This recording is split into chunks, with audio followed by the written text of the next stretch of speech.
नमस्कार, सुबह के 10 बज चुके हैं और आपके साथ मैं हूं मनोज्ञा लोईवाल। आप देख रहे हैं एनडीटीवी इंडिया, भारत का भरोसा। भोपाल के ट्विशा शर्मा डेथ केस में हर दिन नए खुलासे सामने आ रहे हैं। 8 दिन बाद भी ट्विशा के घर वालों ने अंतिम संस्कार के लिए शव लेने से इनकार कर दिया है। दोबारा पोस्टमार्टम वाली मांग पर आज सुबह 11 बजे भोपाल जिला कोर्ट में सुनवाई होगी। कोर्ट क्या कहता है, इस पर हमारी नजर रहेगी। मामले से जुड़ी हर खबर और अपडेट हम आपको बताएंगे। ग्लैमर और मॉडलिंग की दुनिया में अपनी अलग पहचान बना चुकी ट्विशा कभी मल्टीनेशनल ब्रांड्स का चेहरा रही थी। तेलुगु फिल्मों में अभिनय, मिस पुणे का खिताब और मॉडलिंग की चमक दमक के बीच अपनी अलग पहचान बनाई थी उसने। लेकिन उसकी जिंदगी का अंत बेहद दर्दनाक परिस्थितियों में हुआ। ट्विशा की मौत के बाद कई सवाल अभी भी अनसुलझे हैं, जिनके जवाब आने अभी बाकी हैं। वही पहली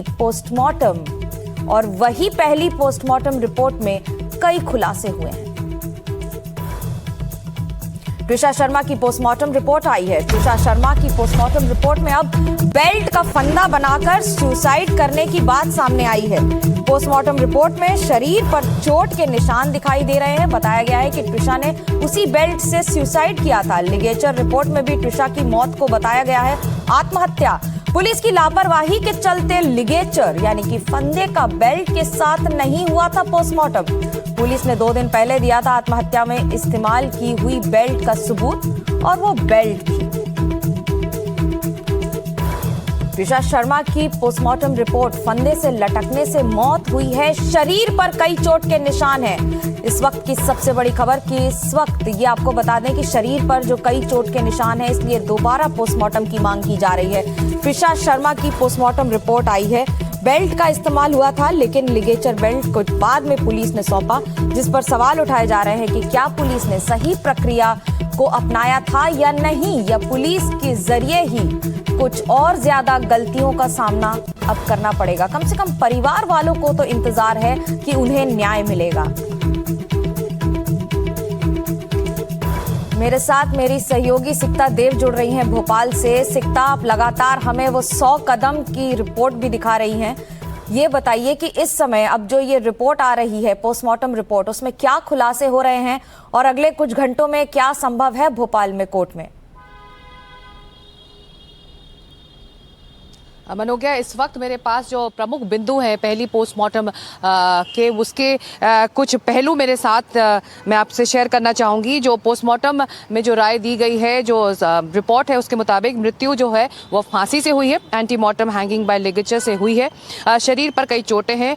मल्टीपल एंटीमॉर्टम इंजरीज हैं, ये भी पाई गई है, जिन्हें ब्लंट फोर्स से ये चोट पहुँची होगी, ये संभव बताया जा रहा है। विसरा खून आदि को एफएसएल जांच के लिए सुरक्षित रख दिया गया है। नेल क्लिपिंग्स डीएनए जांच के लिए भेजे गए हैं। लिगेचर मटेरियल जो है, जिससे फांसी लगी थी, मौके पर उपलब्ध नहीं था, उसे प्रस्तुत नहीं किया था आयोग ने, और इसके 2 दिन बाद उसे प्रस्तुत किया गया और एक बार फिर उसका मिलान हुआ। पूरे पोस्टमार्टम की वीडियो रिकॉर्डिंग हुई है। 1 सप्ताह पहले मेडिकल टर्मिनेशन ऑफ प्रेगनेंसी होने का कथित इतिहास लिखा गया है, इसीलिए यूट्रस को भी सुरक्षित रखा गया है।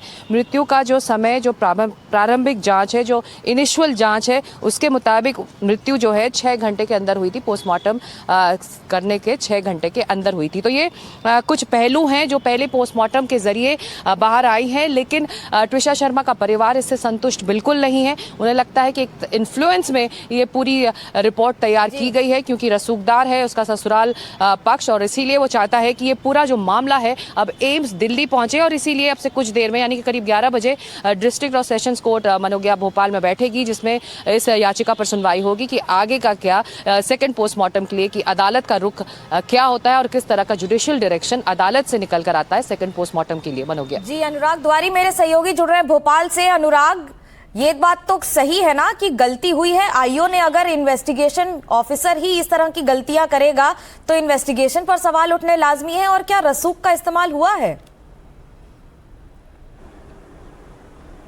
देखिए, पुलिस तो किसी भी तरह के रसूख का इस्तेमाल हुआ इस बात से इनकार कर रही है, लेकिन ये सही बात है कि गलतियां सिर्फ एक नहीं हुई हैं।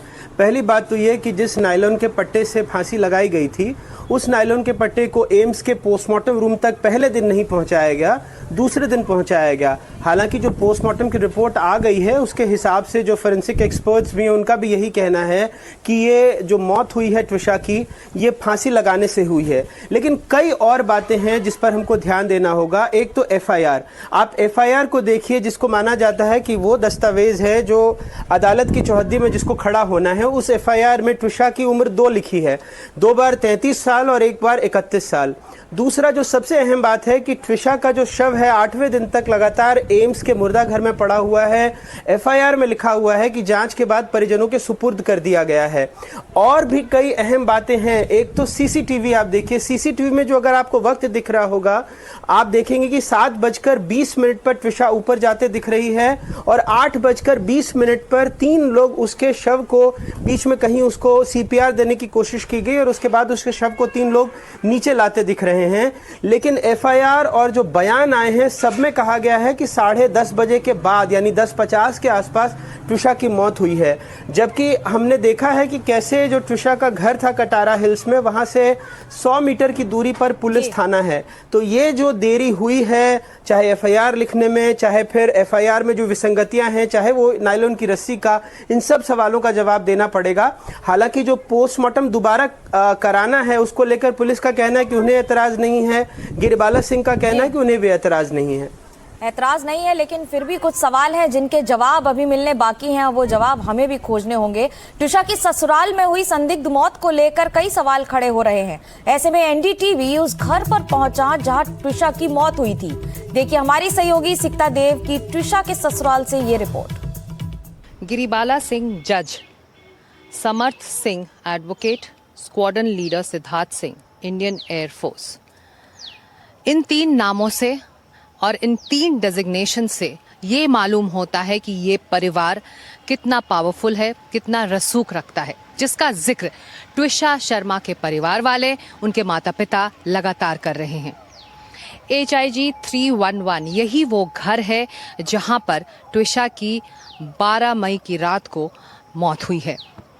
इस घर की छत पर जहां पर बताया जा रहा है कि जिम बना हुआ है, वहां पर उसके ससुराल वालों ने, ट्विशा की सास ने, ट्विशा के पति ने उसे फांसी पर लटके हुए देखा। उसके बाद उसे CPR देने की कोशिश की, सांसें चल रही थीं और फिर उसे तुरंत रश किया गया एम्स अस्पताल और वहां पर जाकर उसके इलाज कराने की कोशिश की गई, लेकिन डॉक्टरों ने बताया कि उनकी सांस रुकी हुई है।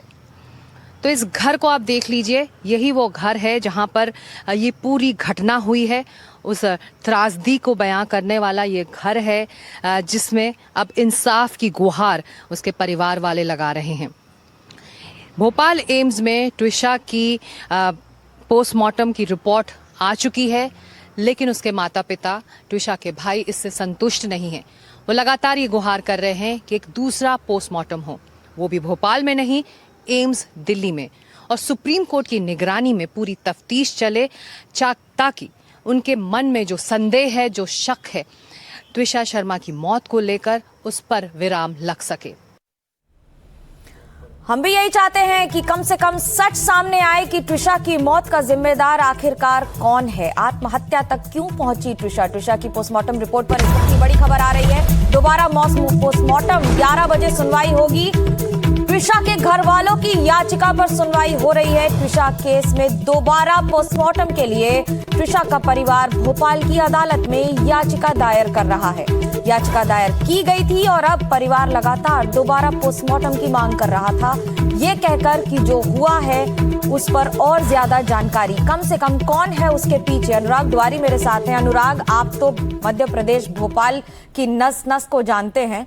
अगर मैं ये कहूं कि इस मामले में ऐसी कौन सी बात है जो अभी तक सामने आना जरूरी है पर आई नहीं है? देखिए, जो परिवार है गिरिबाला सिंह का, जाहिर सी बात है कि उसके कनेक्शंस अच्छे हैं। वो खुद जज रही हैं, अभी भी उपभोक्ता फोरम में वो काम करती हैं, और उनके जो परिवार में और भी कई लोग यहाँ पर जुडिशरी से जुड़े हुए हैं। लेकिन पुलिस का कहना है कि उन पर किसी तरह का दबाव नहीं है, वो किसी तरह के रसूख के अंदर में काम नहीं कर रहे हैं।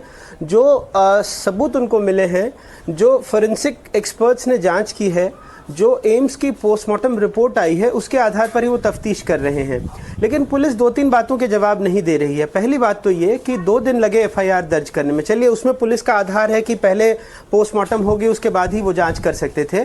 लेकिन वो अवधि वो थी जिसमें गिरिबाला सिंह और उनके बेटे, जो इस पूरे मामले में मुख्य आरोपी हैं एफआईआर में, जिनके नाम है 5 अलग अलग धाराओं में एफआईआर दर्ज हुई है।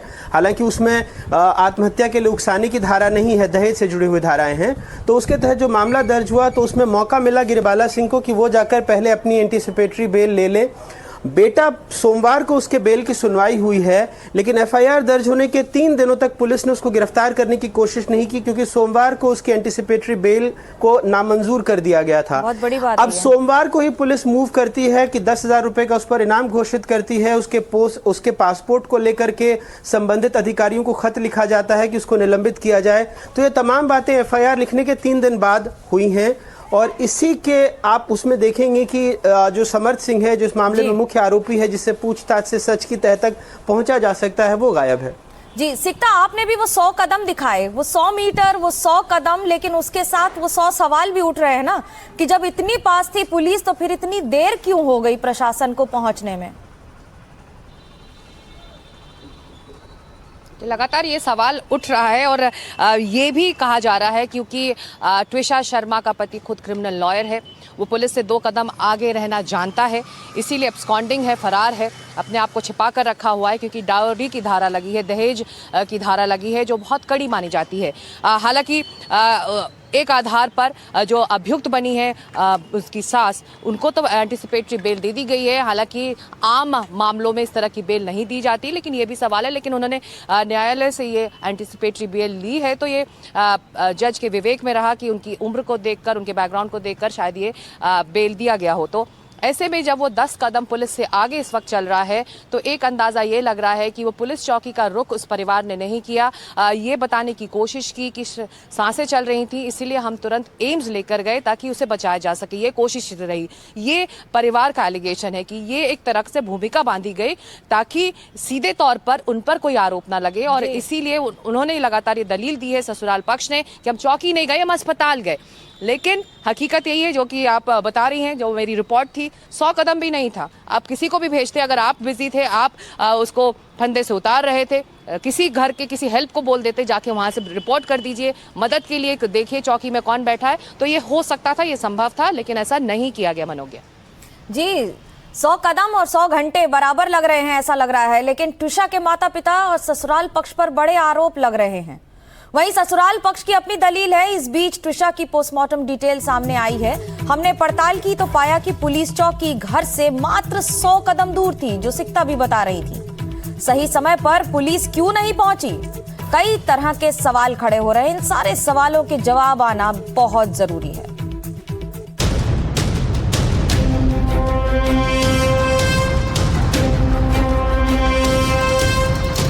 ट्विशा के परिवार का एक आरोप ये भी है कि ट्विशा ने अगर फांसी लगाई तो उसे तुरंत अस्पताल क्यों नहीं पहुंचाया गया, पुलिस को मदद के लिए क्यों नहीं बुलाया गया। एनडीटीवी ने इस बात की भी पड़ताल की है कि अगर पुलिस की मदद बुलाई जाती तो कितनी देरी हो सकती थी। हमने पाया कि नजदीकी पुलिस चौकी महज 100 कदम की दूरी पर थी।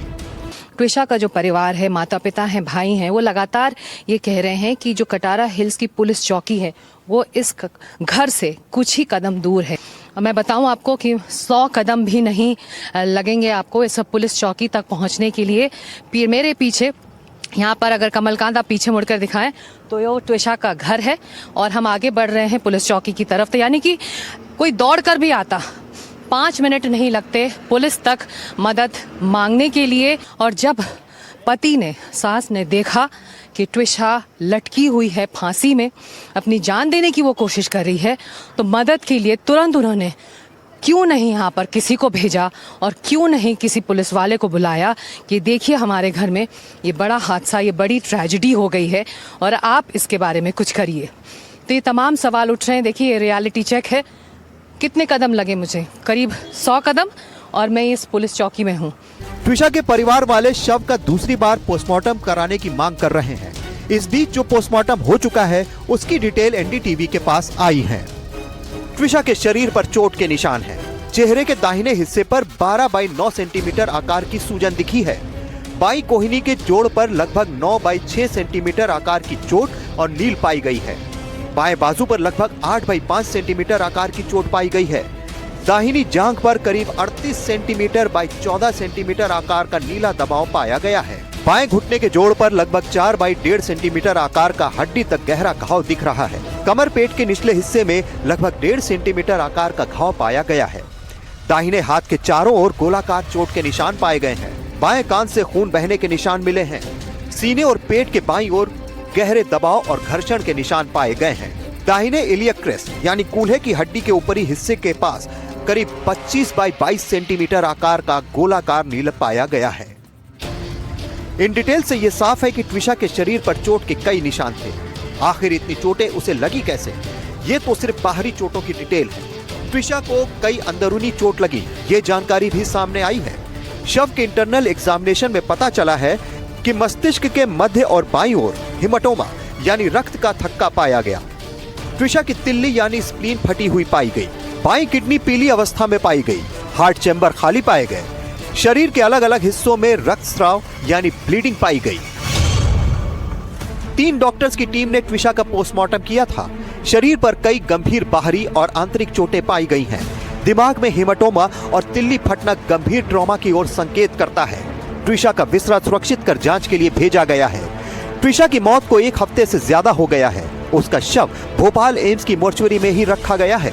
मामले के तूल पकड़ने और अब तक डेड बॉडी न लेने के चलते एम्स ने बॉडी को मोर्चुरी के और अधिक ठंडे तापमान वाले रूम में शिफ्ट किया है। ये जानकारी सामने आई है कि ट्विशा गर्भवती थी। ट्विशा की पेट से निकला भ्रूण भी फॉरेंसिक डॉक्टर ने सुरक्षित रखा है। यह भी कहा जा रहा है कि ट्विशा ने जहां फांसी लगाई थी वहां से एक जानकारी सामने आई है। यह सामने आया है कि घटना स्थल से एक बेल्ट बरामद की गई थी, लेकिन अब तक उसका और ट्विशा के गले पर मिले निशान का मिलान नहीं किया गया था। अब यह भी किया जाएगा। सवाल यही है कि ट्विशा की मौत कैसे हुई। इस सब के बीच 2 सीसीटीवी वीडियो सामने आए हैं। एक वीडियो में वो सीढ़ी चढ़कर 3rd फ्लोर पर जाते हुए दिखाई दे रही है। कुछ देर बाद ट्विशा को 3 लोग लेकर नीचे आते हैं। इनमें से एक उसका पति समर्थ और दूसरे 2 लोग दिख रहे हैं। जिस तरह से ट्विशा का शरीर नीचे लाया जा रहा था, ऐसा लग रहा है कि उसकी मौत हो चुकी थी। दूसरे वीडियो में ट्विशा को सीढ़ी पर सीपीआर दिया जाता दिख रहा है। कोई भी हलचल नहीं होने पर 3 लोग उसे लेकर नीचे आते हैं। ससुराल पक्ष पर गंभीर आरोप हैं। वहीं सास का इशारा है कि ट्विशा मानसिक रूप से बीमार थी, जबकि ट्विशा के घर वालों का कहना है कि ये सब बेकार की बातें हैं।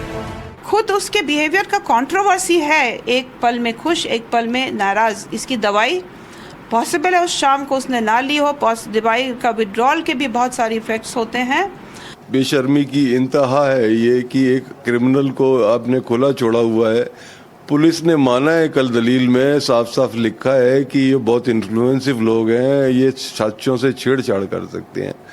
इन्होंने जो भी इल्जाम लगाए, ड्रग का इल्जाम लगाया, पुलिस ने इसको निगेट कर दिया है कि there is no drug found in our body. Bhopal के कटारा हिल्स थाने में पति समर्थ सिंह और सास गिरिबाला सिंह के खिलाफ दहेज हत्या, दहेज की मांग और घरेलू प्रताड़ना की गंभीर धाराओं में एफआईआर दर्ज की गई।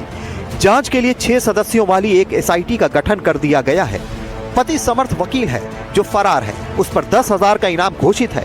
वहीं सास गिरिबाला सिंह खुद एक रिटायर्ड जज है। उन्हें कोर्ट से 50,000 रुपए के निजी मुचलके पर अग्रिम जमानत मिल चुकी है। लेकिन सबसे बड़ा सवाल यही है कि ट्विशा की मौत कैसे हुई और जिम्मेदार कौन है। भोपाल में आकाश द्विवेदी और हरप्रीत के साथ सिकता देव, एनडीटीवी इंडिया। भोपाल में ट्विशा शर्मा की मौत कैसे हुई, इस बात को लेकर सवाल बरकरार है। पोस्टमार्टम रिपोर्ट आने के बाद तो और भी सवाल इस मामले से जुड़ गए हैं। इसे लेकर हमारे संवाददाता अनुराग द्वारी ने भोपाल के पुलिस कमिश्नर संजय कुमार से बात की है। सुनिए आप। ट्विशा का केस सुर्खियों में है और एक सवाल भी कि ये हत्या है या आत्महत्या। हमारे साथ इस वक्त भोपाल पुलिस कमिश्नर मौजूद हैं, संजय कुमार जी। सर, एक सवाल रह जाता है, हालांकि पोस्टमार्टम इस तरफ ही इशारा कर रहा है कि वो आत्महत्या है, पर अभी तक पुलिस की जांच में क्या है, क्योंकि जो परिजन हैं, मृतक के परिजन हैं, वो बार बार उनको शक है पूरी जांच पर या पोस्टमार्टम रिपोर्ट पर। वो ये भी चाहते हैं कि दोबारा पोस्टमार्टम हो। अगर दोबारा पोस्टमार्टम होता है तो हमें कोई आपत्ति नहीं है। दूसरा, ये अभी तक के इन्वेस्टिगेशन में ये मामला सुसाइड का है, हत्या का नहीं है। सर, ऐसे में एक सवाल उठता है कि अगर परिवार को पता है कि ये खुदकुशी ही है, तो जो मुख्य अभियुक्त हैं, जो आरोपी हैं समर्थ, वो अभी तक मिले नहीं हैं। पुलिस ने इनाम भी घोषित किया है। नहीं, देखो क्या है, एफआई वो तो जांच करनी पड़ती है। इस तरह के केसेज में टाइम लग जाता है एफआईआर करने में। फिर भी हमने, अगर आप दूसरे इस तरह के केसेस देखोगे तो कंपैरेटिवली इसमें एफआईआर हमने बहुत जल्दी की है। अब इन्वेस्टिगेशन में एविडेंस कलेक्ट करने पड़ते हैं। जब हमारे पास एविडेंस होते हैं उसके बाद ही हम गिरफ्तारी की कोशिश करते हैं। तो हमने अपनी पार्टी लगा रखी है, हमारी कोशिश है जल्दी से जल्दी गिरफ्तार करने की। ट्विशा की मौत के बाद अब एक के बाद एक सवाल उठ रहे हैं कि आखिरकार भोपाल कोर्ट तक पहुंचने की दोबारा जरूरत क्यों पड़ गई। जरूरत इसलिए पड़ रही है क्योंकि पोस्टमार्टम दोबारा कराना चाहते हैं परिवार वाले। आज भोपाल कोर्ट में इसकी सुनवाई होगी। उसके साथ साथ ये पता लगेगा कि आखिरकार क्या जो काम करना था पुलिस को उसने किया, जो इन्वेस्टिगेटिंग ऑफिसर का काम था क्या उसने पूरा किया। क्योंकि अब सवाल तो ये भी उठ रहे हैं ना कि अगर बेल्ट देनी थी तो वो समय पर क्यों नहीं दी गई। ये सवाल उठ रहे हैं कि आखिरकार जो किया जा सकता था क्या वो खुद पुलिस और प्रशासन ने किया या फिर रसूख का इस्तेमाल किया जा रहा है, जो परिवार वाले कह रहे हैं। अब आपको जरा ग्राफिक्स के जरिए बताते हैं। ट्विशा की मौत के बाद उसका पति समर्थ फरार है, जिसके बाद ट्विशा मौत केस में आरोपी पति के खिलाफ लुकआउट नोटिस जारी हो गया है। ट्विशा का पति समर्थ सिंह पेशे से वकील, दरअसल समर्थ वकील है और उसकी मां रिटायर्ड जज हैं। अब आप समझ लीजिए कि जो रसूख की बात परिवार वाले कह रहे हैं वो क्यों कह रहे हैं। वो ट्विशा की मौत के बाद से फरार है, जिसके बाद उसके खिलाफ लुकआउट नोटिस जारी किया गया है और विदेश भागने की आशंका की वजह से ही पासपोर्ट को भी रद्द किया गया है। ये सारे कदम इसलिए उठाए गए हैं क्योंकि ऑफिस को पत्र भेजा गया ये कहकर कि उसका पासपोर्ट रद्द किया जाए। संभवतः वो अगर भारत से बाहर जाने की कोशिश करे तो ना जा सके। समर्थ की गिरफ्तारी के लिए पुलिस की 6 टीमों का गठन किया गया है। समर्थ की जो पुलिस पर अभी तक इनाम घोषित किया गया है वो भी करीब 10,000 रुपए से ज्यादा है, लेकिन समर्थ सिंह की जानकारी देने वालों को 10,000 रुपए का इनाम दिया जाएगा। इसका ऐलान पुलिस कर चुकी है। ट्विशा शर्मा मूल रूप से नोएडा की रहने वाली थी। उसकी शादी दिसंबर 2025 में भोपाल के रिटायर्ड जज के बेटे से हुई थी। परिवार पर रसूख का जो सवाल उठ रहा है वो सिर्फ इसीलिए कि अगर आईओ बेल्ट नहीं पहुंचाता है समय पर, थाने में पुलिस रिपोर्ट नहीं लिखती है या लिखवाई नहीं जाती है, तो इन सारे सवालों के जवाब तो किसी को देने पड़ेंगे। लेकिन 5 महीने पहले 12 दिसंबर को हुई थी शादी और उसके बाद निकली है उसकी अर्थी। पीएम रिपोर्ट में cause of death antemortem hanging था। पीएम रिपोर्ट है जो प्राइमरी पीएम रिपोर्ट है और इसका उल्लेख है, इसको हम एफआईआर में भी हम लोगों ने बताया कि मल्टीपल इंजरीज हैं बॉडी में। पुलिस कमिश्नर भोपाल महोदय द्वारा इसमें टीम भी बनाई गई। हम लोगों द्वारा टीम की संख्या भी बढ़ा दी गई है और बिल्कुल इसमें इनाम भी घोषित कराया गया है फरार आरोपी के विरुद्ध। अगर दोबारा पोस्टमार्टम होता है तो हमें कोई आपत्ति नहीं है। दूसरा, ये अभी तक के इन्वेस्टिगेशन में ये मामला सुसाइड का है, हत्या का नहीं है। पूरी कोशिश कर रहे हैं। अब इसमें टाइमलाइन बताना तो बड़ा मुश्किल होता है, लेकिन हमारी कोशिश है जल्दी गिरफ्तारी हो जाए। वो एफएसएल टीम ने उस पट्टे को जब्त किया था, वो किसी कारण से उसको लापरवाही भी कह सकते हैं, हम डॉक्टर के पास नहीं भेज पाए थे, लेकिन उसको जैसे ही पता लगा उसको डॉक्टर के पास भेजा और डॉक्टर ने अपनी रिपोर्ट भी दे दी, तो इससे इन्वेस्टिगेशन पर कोई असर नहीं पड़ा। बार बार कई सारे सवाल उठ रहे हैं कि कभी चैट की बात आती है, कभी पासपोर्ट रद्द करने की बात आती है। मेरे साथ अनुराग द्वारी और सिक्ता लगातार जुड़े हुए हैं। सिक्ता, आपसे पूछेंगे, आप तो परिवार से मिली, परिवार के भी तो कुछ सवाल होते हैं ना। ससुराल पक्ष भी कह रहा है कि हमने जो किया सही किया। आपको क्या लग रहा है कि जिस तरह के सवालों के जवाब मिलने हैं अभी मिले हैं? जो ट्विशा का परिवार है उसके कई सवाल हैं जिसके जवाब अभी मिलने बाकी हैं। हालांकि लगातार अनुराग और मैं जब पुलिस अधिकारियों से कल दिन भर बात करते रहे तो उन्होंने माना है कि जो आईओ है उन्होंने गलती की, लैप्स हुआ। हालांकि जो देर से एफआईआर दर्ज कराने की जो शिकायत है ट्विशा के परिवार की, उस पर पुलिस कह रही है कि क्योंकि वो लगातार ये कह रहे थे कि ये हत्या का मामला बनाए, इसीलिए हमें थोड़ी तफ्तीश करनी थी, तो कुछ घंटों की देरी हुई, ज़्यादा देर नहीं हुआ। और जो एलिगेशंस ट्विशा की सास ने, गिरिबाला सिंह ने लगाए ट्विशा पर, जिसको लेकर उनका परिवार बहुत ज़्यादा सदमे में है कि कैसे किसी मृत व्यक्ति के लिए आप इतने बड़े बयान आप दे सकते हैं जो अपना बचाव करने के लिए वो नहीं है। तो उस पर जो सवालों के जवाब हमने मांगे हैं पुलिस से, एसआईटी को जो हेड कर रहे हैं एसीपी रजनीश कश्यप, उन्होंने बताया कि पोस्टमार्टम में कोई भी सब्सटेंस या ड्रग नहीं मिला है। तो ये बड़ी बात कही है। तो ससुराल पक्ष ने जो तमाम एलिगेशंस लगाए थे तो वो धीरे धीरे हालांकि साफ भी हुए हैं इस परिवार के लिए। लेकिन जो बड़ी बात है कि आखिर ट्विशा शर्मा की मौत हुई कैसे, उसको लेकर ट्विशा का परिवार संतुष्ट नहीं है। इस पोस्टमार्टम रिपोर्ट से वो संतुष्ट नहीं है, इसलिए चाहता है कि पूरा मामला भोपाल से बाहर चला जाए। टीम का गठन हो चुका है और इस बारे में एसआईटी प्रमुख रजनीश कश्यप से बात की है मेरे सहयोगी ने, सुनिए क्या कहा। पोस्टमार्टम रिपोर्ट से अभी आप लोगों के पास क्या जानकारी है? प्रिलिमिनरी रिपोर्ट आ गई है, फाइनल रिपोर्ट आ गई है।